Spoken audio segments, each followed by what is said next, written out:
The police refused to disclose any details of the case in order to prevent any related evidence from being ruined.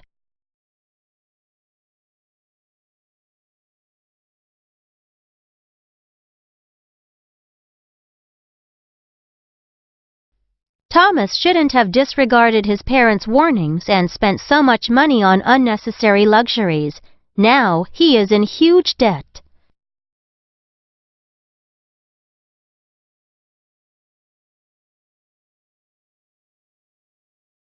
The nurse injected some medicine into the patient's arm to bring down his fever.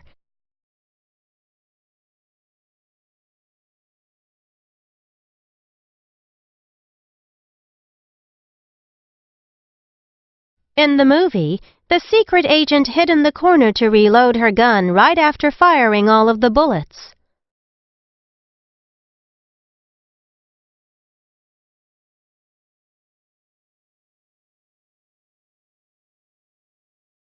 Poverty and hunger compelled Jean Valjean to commit a crime. If he hadn't stolen some bread, his family would have starved to death.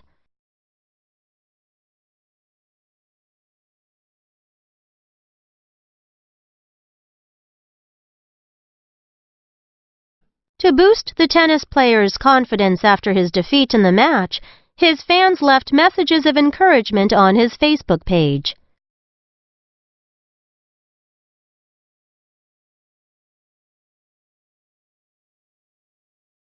Bart accidentally shook the soda can. Thus, as soon as he opened it, the liquid inside sprayed all over the floor.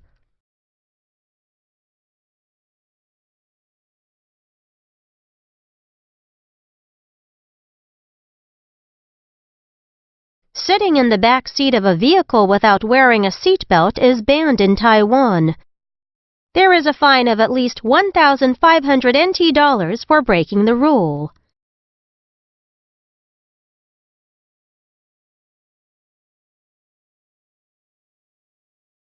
According to the current law in Taiwan, a newborn baby must be registered within 2 months of his or her birth.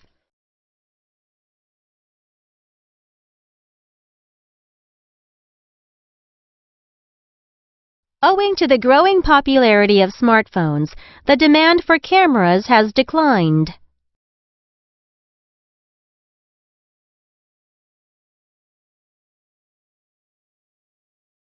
Both companies agreed to the solution. However, the tension between the two still bubbled beneath the surface. When the salted water starts to bubble and boil, put the spaghetti into it and cook for 8 minutes.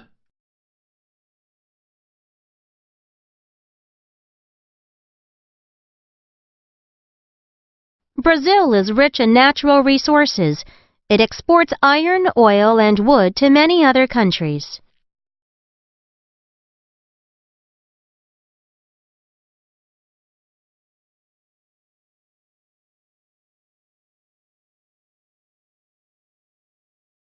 To reduce children's exposure to violence and sex in films, the public has called for a voluntary movie rating system. Through the widespread media exposure it has received, the art fair has attracted a large number of visitors this year.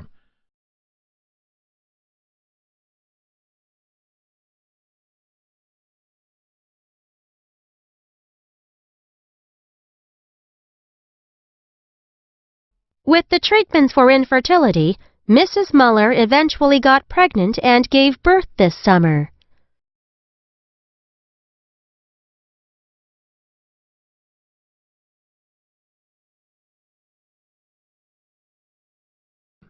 Tea plantations in Sri Lanka are in great need of workers to pick the tea leaves by hand.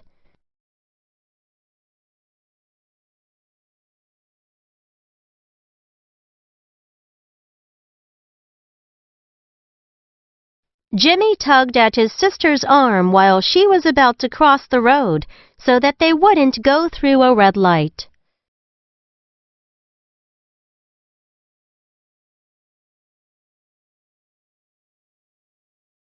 People usually wear clothes with long sleeves in cold weather.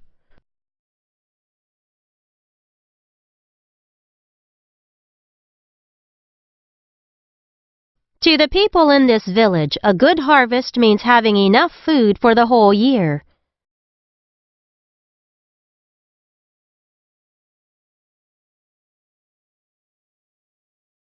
Mosquitoes, mice, and fleas are common pests.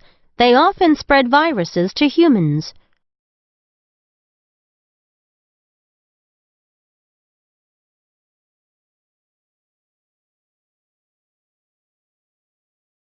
The winemaker stored the red wine in wooden barrels for a period of time so as to age it.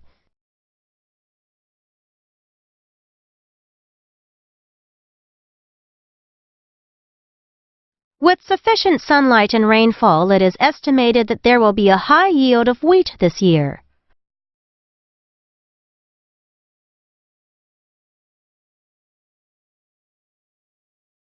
In The Little Mermaid, Ariel drank the poison and then lost her beautiful voice.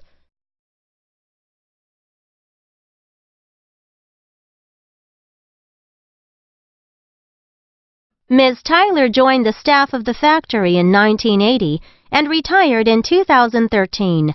She worked there for over 30 years.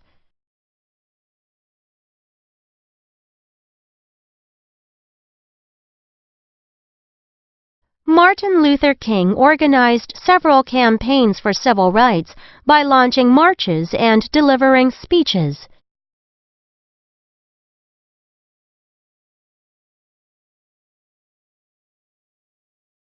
Spring Scream in Kending was so much fun that all of us were reluctant to leave at the end of the festival.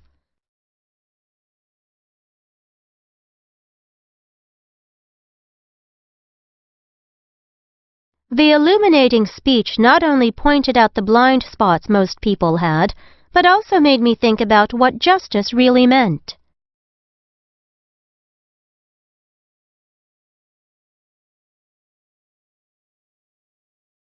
Some consumers are so innocent that they always buy into whatever any ad claims. According to the country's law, everyone should be considered innocent until he or she is proven guilty.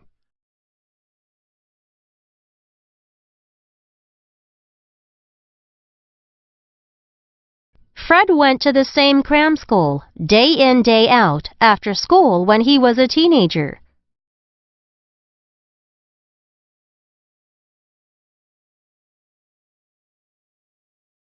When Jacob watched the old video, his thoughts flashed back to the day when his father taught him to ride a bike.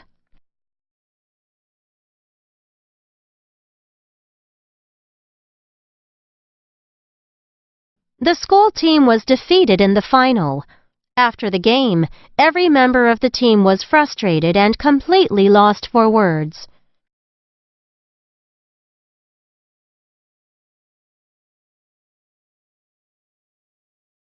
It's hard to find any information related to the shooting incident online because it has already been blacked out by the government.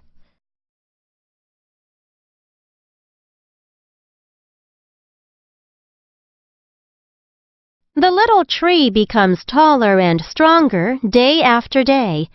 It is in leaf all year, and now it is even in flower.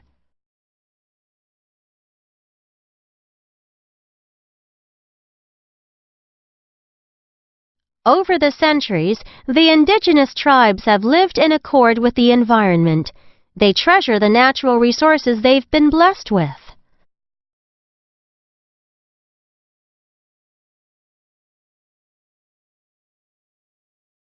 Instead of buying carnations to celebrate Mother's Day, Paula did something along different lines. She cooked a big dinner for her mother.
When I was shopping at a supermarket one evening, my eye was caught by a boy tugging at his father's sleeve. "Dad, let's get this coffee." With this mark on the package, it means the farmers get a fair deal. The child also picked up some bananas with fair trade marks on them, while talking enthusiastically about how buying this fruit would help banana farmers.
It is great to see that the next generation has already gotten used to the idea of fair trade.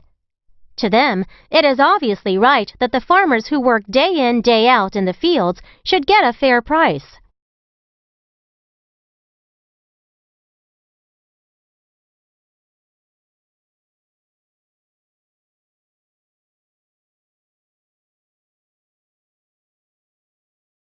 Then, right there in the supermarket, my mind flashed back 10 years to a painful memory of my first visit to Costa Rica. I was there to find out what life was like for workers in the banana industry. There, I met Maria. I sat next to her, listened to her story, and was lost for words. Like many local men, Maria's husband, Juan, worked on a banana plantation.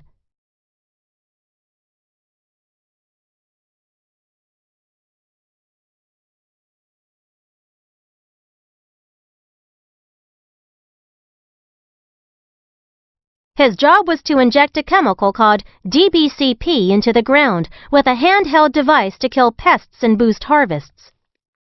He prepared the chemical, carried it in an open container, and reloaded the device from an open barrel many times a day.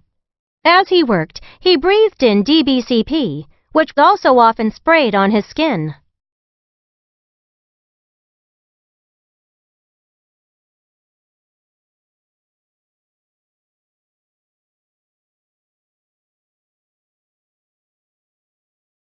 Juan knew nothing of its hidden dangers. However, the chemical manufacturers did, and so did the banana companies. As early as the 1950s, the manufacturers of this chemical knew that DBCP caused infertility and mutation, but they blacked out this piece of information. Then, in 1977, it was disclosed that DBCP had made 35 workers at a factory infertile.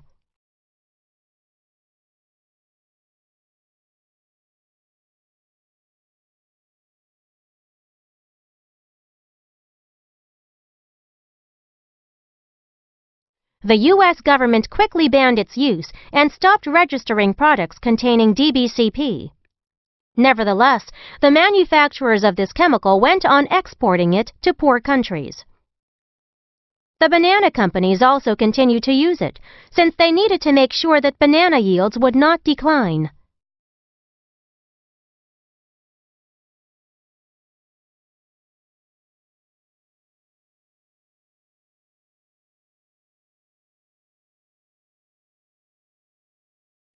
Day after day, Juan's body absorbed this poison, and the poison finally took its toll years later. It was November 16, 1993, and it should have been one of Juan and Maria's happiest days. Yet, after Maria had given birth, there seemed to be a terrible problem that no one wanted to mention, since none of the hospital staff dared to bring her son to her.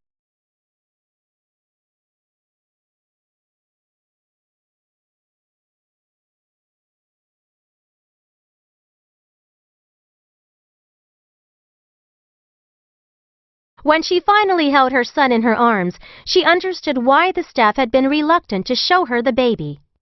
The boy was severely deformed. His head was 4 times larger than his body. His eyes and nose were joined together. Parts of his brain were missing.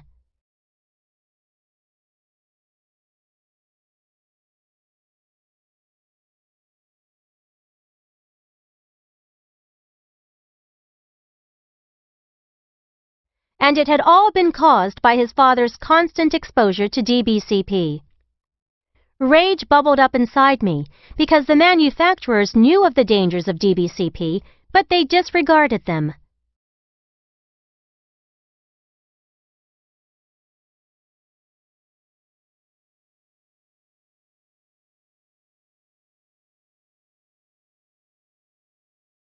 As I left her house, I felt a burning desire to tell consumers about the misery suffered by people like Maria and Juan, in order to make it possible for consumers to be able to put cheap fruit into their shopping cart.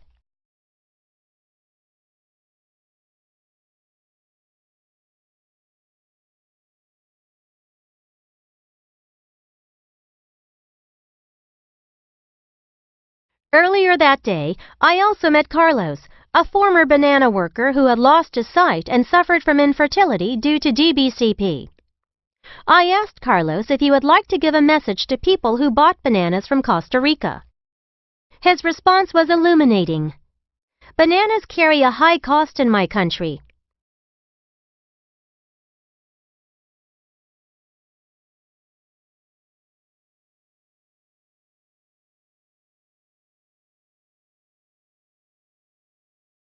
We don't ask people to stop buying them, but we do ask that they be conscious so that we could have a banana industry that is in accord with nature and with humans.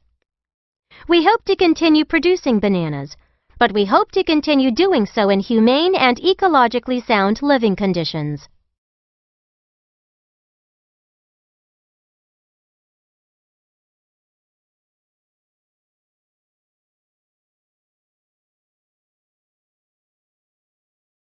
Carlos's vision of a fairer way of trading bananas could sound innocent, but his words were powerful and inspiring. I felt then that building this better type of trade could be possible. Years later, the conversation between the boy and his father in the supermarket compelled me to take action once again.